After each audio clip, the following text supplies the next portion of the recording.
नमस्कार बच्चों, हम हिंदी व्याकरण में पत्र लेखन सीख रहे थे। पत्र लेखन में हमारा ये भाग 2 है।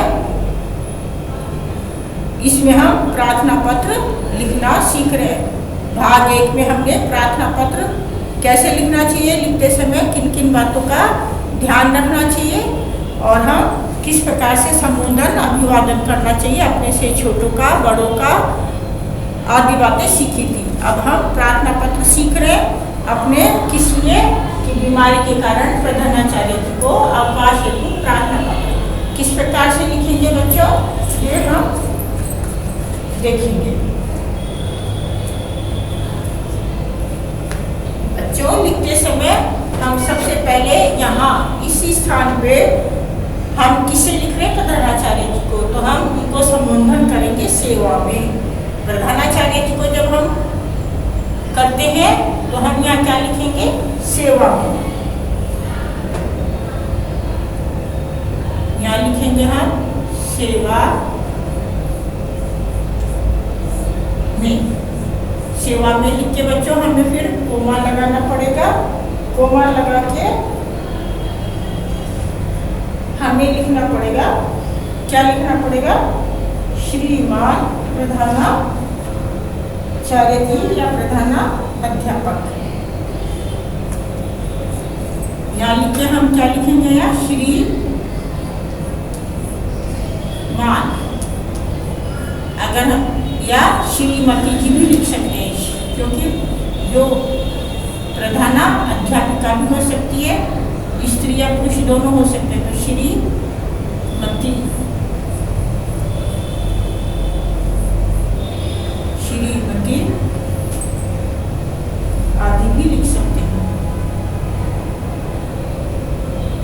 प्रधानाचार्य बच्चों, पहले हम श्रीमान प्रधानाचार्य या ये लिख सकते हैं, श्रीमान प्रधानाचार्य, श्रीमान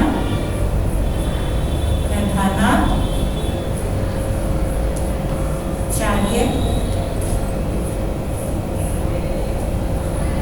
जी। यहाँ कोमा लगा सकते हैं, अगर हो तो श्रीमती प्रधानाचार्य जी भी लिख सकते हैं।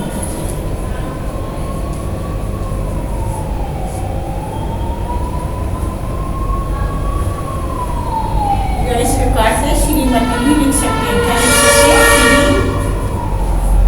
श्रीमती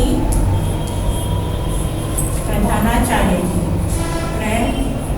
प्रधानाचार्य जी, प्रधानाचार्य जी। कोमा लगा सकते हैं बच्चों, इस जगह हम कोमा लगा सकते हैं। अभिवादन श्रीमान प्रधानाचार्य जी, अगर पुरुष है तो, और स्त्री है तो प्रधानाचार्य जी, श्रीमती प्रधानाचार्य जी। नीचे विद्यालय का नाम बच्चों, आपके विद्यालय का नाम गीता बजाज है, तो गीता बजाज जो स्कूल में आप पढ़ते हैं उसका नाम लिख दीजिए। आपके स्कूल का नाम गीता बजाज बाल मंदिर, बाल मंदिर उच्च माध्यमिक विद्यालय,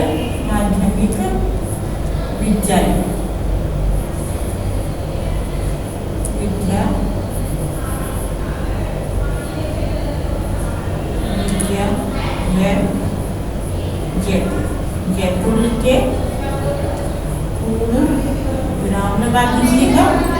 फिर यहाँ लिखिएगा आप महोदय या महोदया। यहाँ क्या लिखेंगे, ठीक इसके नीचे, इसी सेवा के नीचे महोदय या महोदया। हमारे यहाँ प्रधानाचार्य जी है तो हम महोदय,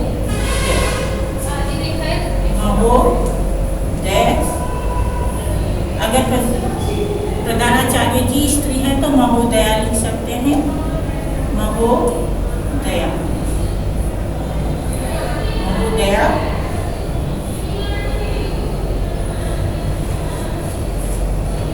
साधन महोदया, फिर आप यहाँ से लिखोगे सादर निवेदन है कि, यहाँ से क्या लिखोगे, सादर निवेदन है कि, सादर या सविनय, सादर या सविनय लिख सकते हो, दोनों में से एक लिख सकते हो। ये कोमा है, इसका अर्थ ऑब्लिक लगा हुआ, इसका अर्थ होता है एक, दोनों में से हम एक शब्द का प्रयोग कर सकते हैं, सादर या महोदय, महोदया, सादर या सविनय। सविनय भी कर सकते हो, सविनय, सविनय निवेदन है कि, सादर या सविनय निवेदन है कि, निवेदन है, निवेदन है कि, निवेदन,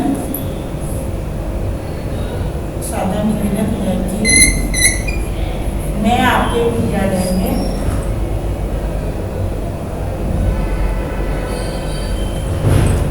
सादर निवेदन है कि मैं आपके विद्यालय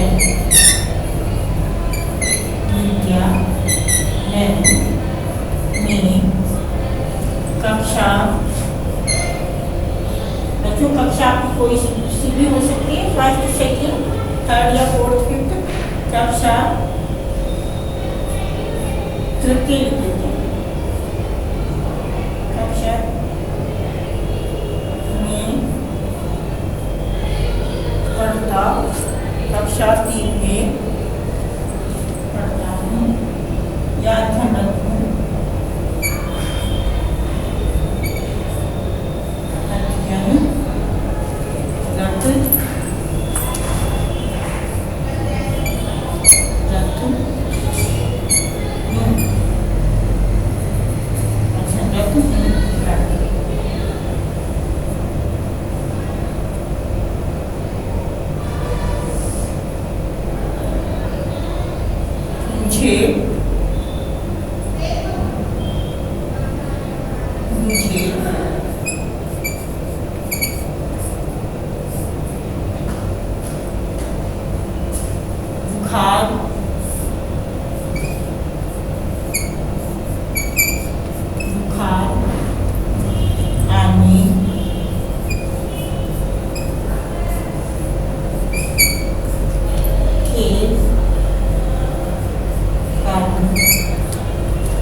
कक्षा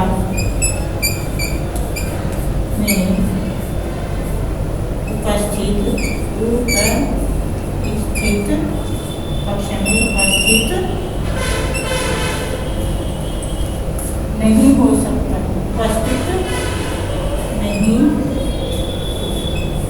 हो सकता,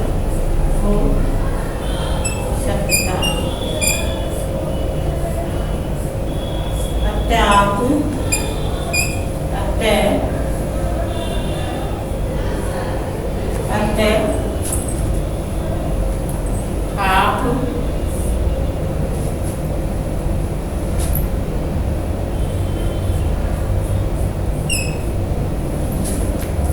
मेरा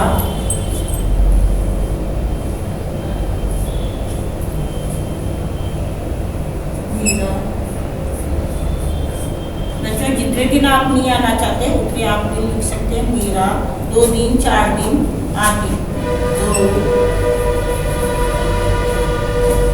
2 दिन का 2 दिन का अवकाश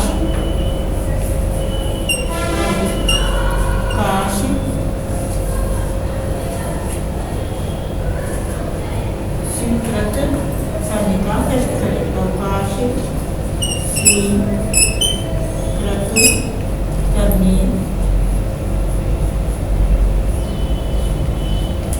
का कष्ट करें। धन्यवाद बच्चों, नीचे धन्यवाद जरूर लिखिए आप, इधर यहाँ धन्यवाद पत्र के साथ साथ आप धन्यवाद जरूर लिखिए और इधर आप अपना नाम और कक्षा जरूर आपका आज्ञाकारी छात्र। इधर आप क्या लिख सकते हैं, आपका आज्ञाकारी छात्र, आपका आज्ञाकारी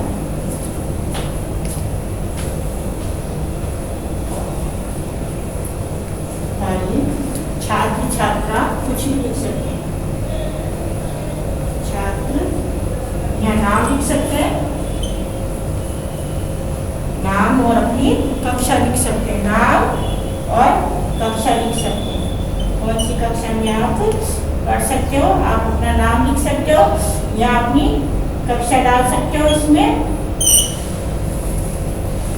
ठीक है, तो देखा बच्चों आपने कि आज आपने ये बीमारी के कारण प्रधानाचार्य जी को अवकाश हेतु प्रार्थना पत्र, तो कैसे लिखा आपने, यहाँ सेवा में लिखा और इधर श्रीमान प्रधानाचार्य जी, हम श्रीमती भी लिख सकते हैं, प्रधानाचार्य जी।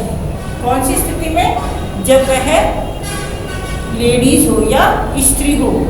जब पुरुष हो हमारे प्रधानाचार्य जी तो श्रीमान का प्रयोग करते हैं, और जब स्त्री हो तो हम श्रीमती प्रधानाचार्य जी लिखते हैं।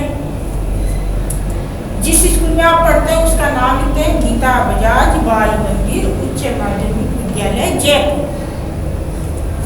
यहाँ आप महोदय या महोदया का प्रयोग कर सकते हैं। महोदय बच्चों पुरुष के लिए आता है और महोदया स्त्री के लिए हम संबोधन करते हैं। किस प्रकार, जब आप बीमार हो तो अवकाश हेतु प्रार्थना पत्र, सादर या सविनय जैसे शब्दों का, आदर सूचक शब्दों का हम प्रयोग करते हैं। सादर सविनय निवेदन है कि मैं आपके विद्यालय में कक्षा 3 में अध्ययनरत हूँ। मुझे बुखार आने के कारण मैं कक्षा में उपस्थित नहीं हो सकता, अतः आप मेरा 2 दिन का अवकाश स्वीकृत करने का कष्ट करें। धन्यवाद भी लिख सकते हैं बच्चों आप यहाँ, धन्यवाद भी, लाइन पूरी हो जाए तो आप अपना धन्यवाद भी लिख सकते हैं। और इधर आप दिनांक भी लिख सकते हैं। यहाँ जब प्रार्थना पत्र लिखते हैं तो आप ऊपर दिनांक भी लिख सकते हैं, यहाँ इस जगह दिनांक भी लिख सकते हैं आप बच्चों। तो ये हमारा क्या था, प्रार्थना पत्र। तो बच्चों आज हमने क्या सीखा, बीमारी के कारण प्रधानाचार्य जी को अवकाश हेतु प्रार्थना पत्र। बच्चों यहाँ हम एक बात हम भूल गए, यहाँ हम विषय भी लिख सकते हैं। इस स्थान पे हम क्या डाल सकते हैं, विषय। गीता बजाज बाल मंदिर के बाद में हम बच्चों अपना विषय भी दे सकते हैं, वो आपके ऊपर ऐच्छिक है। यहाँ हम विषय भी लिख सकते हैं, क्या लिख सकते हैं, विषय। इधर हम विषय भी डाल सकते हैं कि आप किस कारण नहीं आ रहे।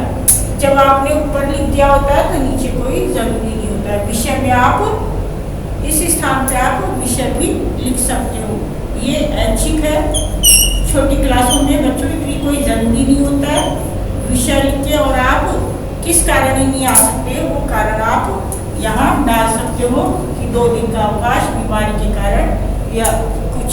तो बच्चों कुछ ऐसी जरूरी बातें थी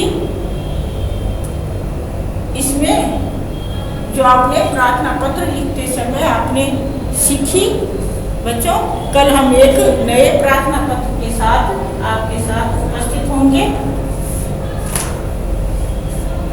कल हम एक और प्रार्थना पत्र लिखना सीखेंगे। कल बच्चों कल हम एक और प्रार्थना पत्र लिखना सीखेंगे। आज हमने कौन सा प्रार्थना पत्र सीखा है, बीमारी के कारण प्रधानाचार्य को अवकाश हेतु।